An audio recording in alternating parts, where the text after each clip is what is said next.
நண்பர்களுக்கு வணக்கம். இன்னைக்கு பாருங்க மிக்ஸி சார் வந்து பின்னாடி வந்துட்டு எவ்வளோ அழுக்கா இருக்குன்ட்டு இது வந்துட்டு எப்படி சுத்தம் பண்ணுறதுன்னு இப்போ பார்க்கலாம். பாருங்க எவ்வளோ அழுக்கா இருக்குது. வந்துட்டு இதை க்ளீன் பண்ணலாம். இப்போ ஒரு மட்டால கொஞ்சம் போல தண்ணி சேர்த்துக்கலாம். இது வந்து பேக்கிங் சோடா.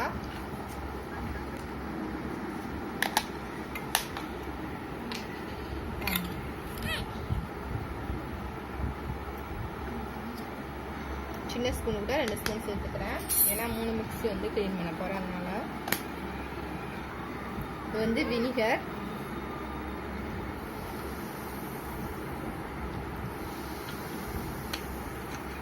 உங்கள்கிட்ட வினிகர் இல்லைன்னா லெமன் கூட சேர்த்துக்கலாம்.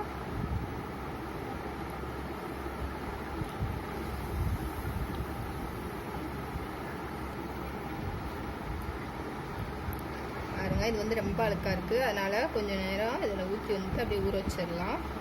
10 நிமிஷத்துக்கு வந்து ஊறணும்.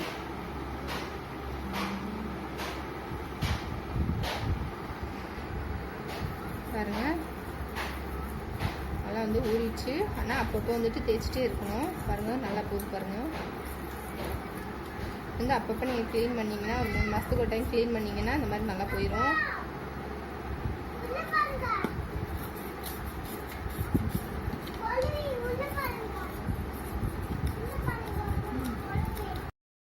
ப்ரெஷ் வச்சுக்கோங்க. அப்போ தான் க்ளீன் பண்ணுறதுக்கு நல்லா வசதியாக இருக்கும். ரொம்ப போகாத இடத்துல இந்த மாதிரி கத்தி வச்சுட்டு இந்த மாதிரி பண்ணிங்கன்னா நல்லா போயிடும். பாருங்கள் எவ்வளோ அழுக்கு இருக்குன்ட்டு. இப்போ நான் ஊற்றி காமிக்கிறேன் பாருங்கள்.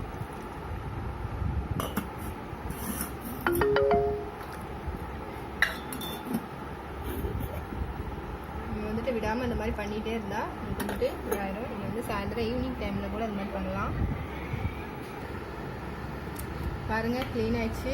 இது வந்துட்டு 1 வருஷத்துக்கு மேலே ஆயிடுச்சு. அதனால் வந்துட்டு எனக்கு ஃபுல்லாக வந்து க்ளீன் பண்ண முடியல.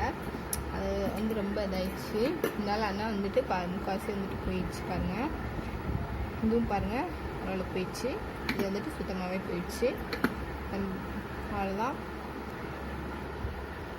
இந்த பதிவு உங்களுக்கு பிடிச்சிருந்ததுன்னா லைக் பண்ணுங்கள், சப்ஸ்கிரைப் பண்ணுங்கள். என்னோடய பதிவை தொடர்ந்து பார்க்க நினச்சிங்கன்னா